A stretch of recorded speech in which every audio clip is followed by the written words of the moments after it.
naman sinasabi, wala akong time. At manhid ako dyan. Pero nung dumating ka, nasabi ko sa sarili ko na ganito pala pag may nagmamahal sa'yo. Ang gaan-gaan ng feelings. Gusto mo lang andyan siya palagi. Kausap. Naniniwala ako dun lang. Sa sinasabi nila na pag natamaan ka talaga, dyan ka talaga. Parang ako yun eh. Ako yun, love. Inaamin ko sa'yo. Ako yun, natamaan talaga ako sa pagmamahal.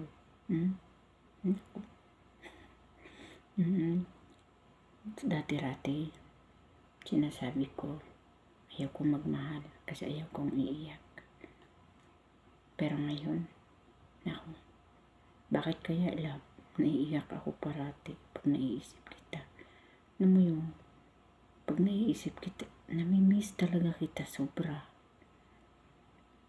Pero wala naman sa, yung, sa isip ko yung, umiiyak ako dahil nag-alinlangan ako na baka iwan mo ako, baka may babae ka, hindi. Yung nasa isip ko, pag umiiyak ako, pag naiisip kita, naiisip ko, naku, baka magtampo yun, at wala akong signal. Ganun yung iniisip ko lang. Paano na kaya to? Sabi, sa isip-isip ko, paano na kaya? Baka magalit yun sa akin na wala akong signal. Baka pag open ko, iba na yung mababasa ko doon. Yung ganun lang. Alam mo yung ganun na mga isip. Oo. At aaminin ko, lablaba. Takot ako pag nag-open ng messenger. Sa mga chat mo. Kung ano na naman yung chat mo sa akin. Tatakot ako. Sabi ko, naku, baka may galit na naman to. Oo. Kasi ako naman, alam mo naman ako, pag ako nagalit, hindi ako mag-chat sa'yo. At mag-chat man ako, mag-record voice. Ayun, iiyak lang. Pero galit na yun Iba na yung sinasabi. Ganun ako. At saka lang, alam ko na ugali mo. Sa 2 buwan natin, araw-araw tayo mag-uusap. Posible. At saka ikaw rin, alam ko naman, alam mo na yung ugali ko lang. Nakuha ko na yung mga gusto mo, yung gusto mo sa isang babae, yung gusto mo sa isang karelasyon mo. Alam na alam ko na, love. Oo. Oo. May ikaw ba? Alam na alam mo na kung ano yung gusto ko.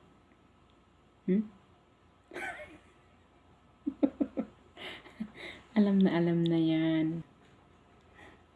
Mga lambing lang. Update sa akin kung ano na nangyari. At saka, hindi ako aawayin.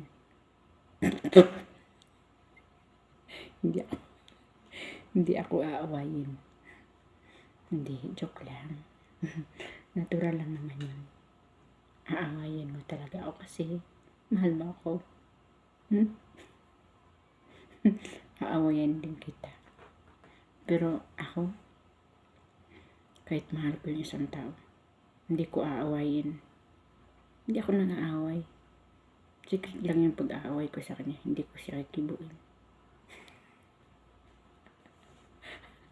Oo.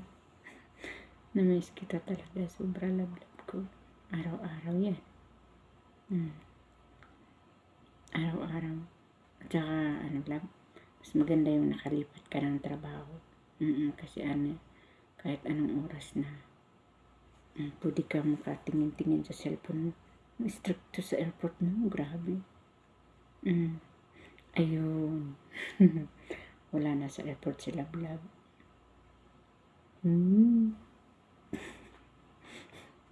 Ano nang gagawin mo?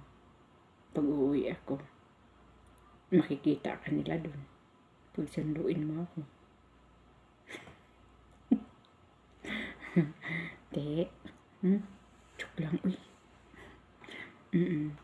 Tuloy pa rin yung, ay, ewan ko sa'yo, yung pasabog mo pag uwi ko. Basta ako, uuwi ako. At magkikita tayo. Hindi importante yung pasabog-pasabog na yan. Importante yung kasama kita at makita kita sa personal. At saka lablab. Ayaw ko muna mag-uwi dun sa amin kasi alam mo na, may galit ako dun sa dipong talaga. Puro pera. Pera lang. Pera lang talaga yung nila sa akin lang. Masaya sila sa akin. Mahal nila ako pag nakabigay ako ng pera. Yan yung tingin nila sa akin, pera. Pera. At nagpapasalamat ako sa iyo. Dahil, alam mo kung bakit? Hindi pera yung